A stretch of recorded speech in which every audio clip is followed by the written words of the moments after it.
자, 여러분 자리 들어오시고요. 65페이지 취득의 그 구분과 유형 나오죠? 예. 여기부터 좀 설명을 드리도록 하겠습니다, 여러분. 자, 여기 봅니다. 예. 아직도 진정이 안 되셨구만. 자, 수업을 합니다, 이제 수업을. 자, 보시면은 취득이 뭐냐? 취득이 뭐냐? 취득은 한마디로 여러분 취득세 취득은 뭐라고 그랬습니까, 여러분? 사실상 소유권 취득이다. 누가 여러분한테 취득세 취득이 뭐냐 그러면 취득세 취득은 한마디로 사실상 소유권보다 취득해야 한다. 그래서 이렇게 얘기합니다. 다시요, 여러분. 취득세 취득이 뭐냐 그러면 뭐라고 대답하십니까? 사실상 소유권 취득이다. 그래서 자, 이게 무슨 말이냐? 사실상 소유권 취득이다 그랬는데 사실상 취득만 하면 되죠. 그래서 사실상 취득만 하면 되니까 요거 무슨 얘기냐면 등록과 무관하게 과세가 됩니다. 실질과세는 직상 취득세는 등기 이전되지 않았어도 등기 등록을 이행하지 않았어도 사실상 취득만 하면 됩니다. 그래서 등기 등록과 무관하게 과세가 된다는 얘기고 등기 등록과 무관하게 과세가 된다. 자, 이미 필기가 다 돼 있어야 돼요. 수업 들었던 분들은. 그래서 사실상 취득만 하면 되지 등기되지 않아도 등록되지 않아도 과세가 됩니다. 등기 등록과 무관하게 과세하고. 그래서 시험에서 민법상 취득세 취득이라고 하면 민법상 관계법령에 따른 민법 등 관계법령에 따른 등기를 이행한 경우에 하나여 취득한 것으로 본다. OX요. X입니다. 등기를 이행하지 않았어도 사실상 취득만 하면 취득한 것으로 봅니다. 잠금 받거나 그러면 그 다음에 사실상 취득해야지 형식적인 취득은 취득이 아닙니다. 반드시 사실상 취득해야지 형식적인 취득은 취득이 아니라고 했는데 자, 어떤 얘기냐? 형식적인 취득은 취득이 아닌데 그 대표적인 예요. 이걸 꼭 기억하라고 그랬습니다. 신탁법에 의한 신탁재산 취득은 신탁법에 의한 신탁의 경우는 이거 취득세 과세되지 않습니다. 여러분 결론부터 말씀드리면 왜 그러냐면 자, 갑이라는 사람이 있고 을이 있는데 신탁법에 의해서 신탁하게 되면 자, 믿고 맡기는 사람 위탁자, 자, 그리고 믿고 맡는 사람 수탁자가 있습니다. 그러면 이 수탁자의 취득은요, 대외적으로는 소유권 이전했지만 수탁자는 믿고 맡은 것 뿐이죠? 대내적으로는 위탁자 거잖아요. 믿고 맡긴 것 뿐이고 얘는 믿고 맡은 것 뿐이니까 믿고 맡았다가 신탁계약 종료면 돌려줘야 되니까 이 수탁자의 취득은 취득세 과세되지 않습니다. 형식적인 취득으로. 그 다음에 신탁계약 종료로요. 수탁자에서 위탁자로 소유권 이전할 때 이 위탁자의 취득이요. 믿고 맡겼다가 돌려받은 것 뿐이니까 자, 이 위탁자의 취득도 형식적인 취득으로 취득세 과세되지 않습니다.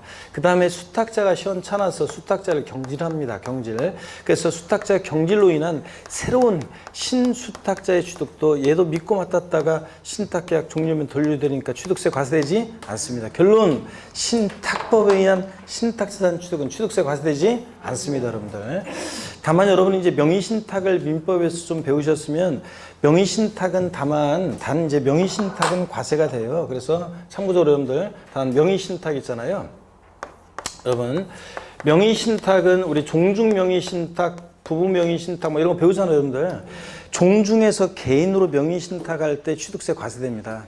자, 그래서 개인으로 명의신탁했던 거 다시 나중에 명의신탁 해지로 종중으로 다시 올 때 종중의 취득도 과세합니다. 그래서 명의신탁은 어떻게 하느냐? 과세예요. 그래서 제가 항상 신탁법에 의한 신탁산 취득이 비과세라고 강조하는 이유는 하여튼 신탁법에 의한 신탁산 취득이 과세가 되지 않는 거지 명의신탁은 어떻게 한다? 과세가 됩니다. 여러분, 이건 종중에서 개인으로, 개인에서 종중으로. 아시겠습니까, 여러분? 명의신탁은 과세하고요.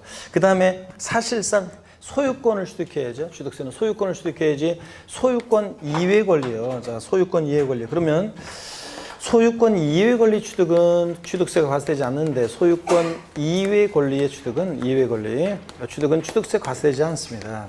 자, 소유권 이외 권리가 어떤 거냐? 예를 아셔야 되는데 소유권 이외 권리. 자, 그래서 어떤 거냐면 부동산 임차권이요. 자, 우리가 부동산 임차권 자, 이런 것들 상가 임차 얻을 때 여러분 취득세 내야 안 내요? 안 냅니다. 또 전세권 자, 전세권 또 그 다음에 지상권, 지역권 같은 이런 것들 소유권 이해 권리들 이런 것들 또 아파트 당첨권이나 아파트 당첨권 같은 이런 거, 아파트 당첨권이나 분양권 같은, 자, 입주권, 조합원 입주권 같은 이런 것들 취득세 과세되지 않습니다. 그래서 반드시 여러분들 이런 것들 과세되지 않는다는 거 알아두셔야죠. 이번엔 전국 모의고사 제가 어젯밤에 제가 대충 이제 머릿속으로 생각해 놨던 거 어젯밤에 역시 또 출제를 했어요. 모의고사 출제를 했는데, 그 모의고사 딱 출제를 해놓고서 여러분이 몇 개나 맞힐까 딱 개수를 세보니까, 일단 다 맞으면 안 되고요, 항상. 아니, 출제를 했는데 여러분이 다 맞아버리면 안 되잖아요. 그러면, 저에 대한 예의가 아니지. 다 맞아버리면, 기분이 제가 안 좋고, 아니, 그렇잖아요. 여러분 다 맞으면 안 되지. 그러면 기분이 안 좋고, 몇 개는 틀려야 되는데, 또 그렇다고 또 첫 시험인데 또, 전부 다 반타작 이하로 깔아버리면 안 되잖아요. 그래서 최소한 일단 수업을 1, 2월 달 과정을 11월, 12월, 1, 2월 과정을 들으신 분이면 그래도 최소한 8개는 맞고, 그렇다고 해서 또 다 맞으면 안 되니까 몇 개는 틀려야 되고, 그래서 8개, 보통 공부하면 8개에서 한 13개 사이로 점수를 맞을 수 있도록 출제를 했어요. 그렇게 거기에 맞춰서 해놓고서 이제 문제를 보니까 조금 아무래도 못 맞을 것 같더라고 그래가지고 몇 문제를 또 바꿨어요. 문제를 또 바꿔가지고 또 점수를 올려주기 위해서 또 바꾼 것도 있고 이렇게 해가지고 하여튼 그렇지만 다 맞으면 안 되니까 또 그리고 문제를 또 첫 시험이라서 너무 쉽게 출제한다 그래가지고 또 어이없이 또 쉽게 출제하면 또 시험에 의미가 없잖아요. 그래서 문제 최근 출제 경향에 맞춰가지고 또 그 다음에 박스형 문제도 있고 또 몇 개 옳은 거 몇 개 골라라 뭐 이런 문제도 있고 해가지고 출제 규형에 맞춰가지고 문제를 출제했습니다. 제가 안 가르쳐 드린 내용을 출제했겠어요, 안 했겠어요? 안 했습니다. 다 가르쳐 드린 내용만 출제했고 가장 또 기본적인 내용만 출제를 했습니다. 그래서 모의고사 출제를 했는데 문제는 뭐 깔끔하게 출제를 했습니다, 여러분들. 깔끔하게 출제했고, 그래서 지문이 조금 긴 것도 있지만 그래도 압축해가지고 가급적이면 출제를 했습니다. 그래서 문제를 보시면 될 거고, 오늘 문제는 오늘 그 연습 문제 이런 거는 그 말 그대로 연습하기 위한 거니까 뭐 여러분들이 뭐 지문 그런 거 상관없어요. 하여튼 문제는 실전은 조금 더 짧게 그 모의고사는 되어 있습니다. 자, 부동산 임차권 이런 거. 자, 여기서 시험 문제 나왔는데 역시 자, 취득세 대상이 인 거 아닌 거 고르거나 그럴 때. 자, 미등기 부동산 임차권. 자, 대상이 됩니까 안 됩니까? 안 됩니다. 등기된 부동산 임차권 대상이 됩니까? 취득세 대상에서 등기된 부동산 임차권 대상입니까? 아닙니다. 등기가 됐든 안 됐든 부동산 임차권, 전세권, 지상권, 지역권, 아파트 당첨권, 분양권, 입주권 이런 것들은 취득세 대상이 아닙니다. 소유권 이해 권리이기 때문에 소유권을 취득해야지 여러분. 상가 임차거나 집 전세 들 때 안 내잖아요. 자, 그 다음에 취득세 취득 유형도 한꺼번에 또 보도록 하겠습니다. 여러분. 취득 유형은 저쪽에 소개해 드려야 되겠네요. 자, 이쪽 한번 와서 보겠습니다. 취득세 어떤 모습으로 취득되는지 이것도 오늘까지만 제가 판세하면서 설명하는 거지. 다음 수라는 5, 6월 달에는 요약집으로 그냥 슬쩍 읽고 바로 그냥 잠깐 읽고 그냥 지나가는 겁니다. 그냥 금방 지나가는 내용이라 잘 보세요. 오늘이 마지막입니다. 이제 취득 유형입니다. 취득 유형 어떤 모습으로 취득되느냐? 자, 취득세 취득 유형은 사실상 취득 유형과 사실상 취득은 아니지만 취득했다고 의지하는 간주 취득, 의제 취득 유형이 있습니다. 여러분.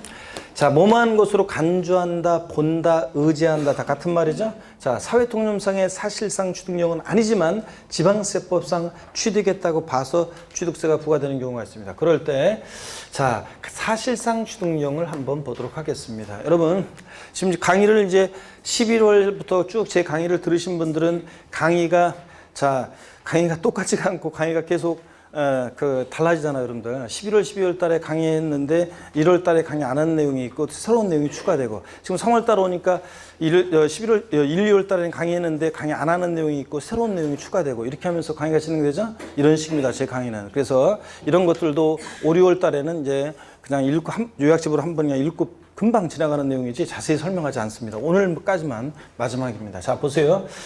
취득세 사실상 취득령은 어떤 거냐면 전소유자가 있느냐 여부에 따라서 원시 취득과 그 다음에 승계 취득으로 나눠집니다.